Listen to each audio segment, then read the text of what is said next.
Hello বন্ধুরা, আশা করি সবাই ভালো আছেন। তো আজকে আপনাদেরকে যে ভিডিওটি দেখাবো সেটা হচ্ছে নেটিসের WF2419 মডেলের যে রাউটারটা আছে, এই রাউটারের কিভাবে আইপি চেঞ্জ করবেন সেই ভিডিওটি আপনাদেরকে আজকে দেখাবো। তো বন্ধুরা, প্রথমে হচ্ছে রাউটারের যে অ্যাড্রেসটা দেওয়া আছে রাউটারের নিচেই, এই অ্যাড্রেস দিয়ে আমি রাউটারের ভিতরে প্রবেশ করলাম। এই যে প্রথম যে পেজটা আছে এই পেজটা আসছে। অ্যাডভান্সে আসার পর এখানে যেটা করতে হবে, নেটওয়ার্ক আছে, এই নেটওয়ার্কে এসে এখানে এই যে ল্যান দেখেন, এখানে ল্যান লেখা আছে, ল্যানে ক্লিক করবেন।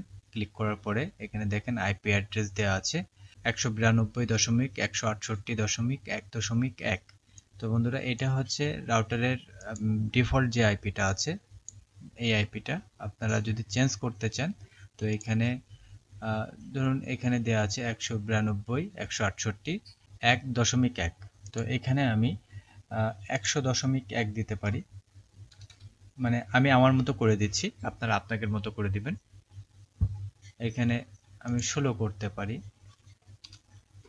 এই যে বন্ধুরা দেখতে পাচ্ছেন, আমি কপি করে নিচ্ছি। এরকম দেওয়ার পর এই যে সেভ অ্যান্ড রিবোট, ওকে।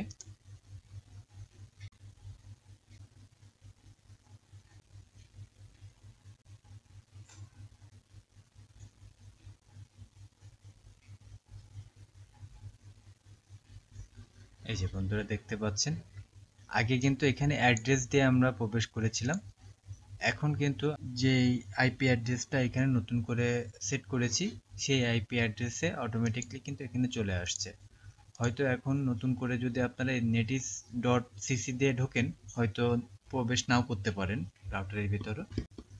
তারপরেও একবার দেখছি, নেটিস NETIS netis.cc দেয়া আছে, এন্টার। না বন্ধুরা, সেটাতেও করা যাচ্ছে। তো বন্ধুরা, আইপি অ্যাড্রেসটা আমি চেঞ্জ করেছি, রাউটারের আইপি অ্যাড্রেস চেঞ্জ হয়েছে। আমি আবার দেখাচ্ছি আপনাদেরকে, নেটওয়ার্ক ল্যান। এই যে বন্ধুরা দেখতে পাচ্ছেন, নতুন করে যে আইপি অ্যাড্রেসটা আমি এখানে সেট করেছি, আপনারা ঠিক এইভাবে করলে আপনারা রাউটারের আইপিটি চেঞ্জ করতে পারবেন। তো বন্ধুরা, এই ছিল আজকের ভিডিও, আশা করি ভালো লাগবে বা এই ভিডিওটি দেখে আপনারা কাজ করতে পারবেন।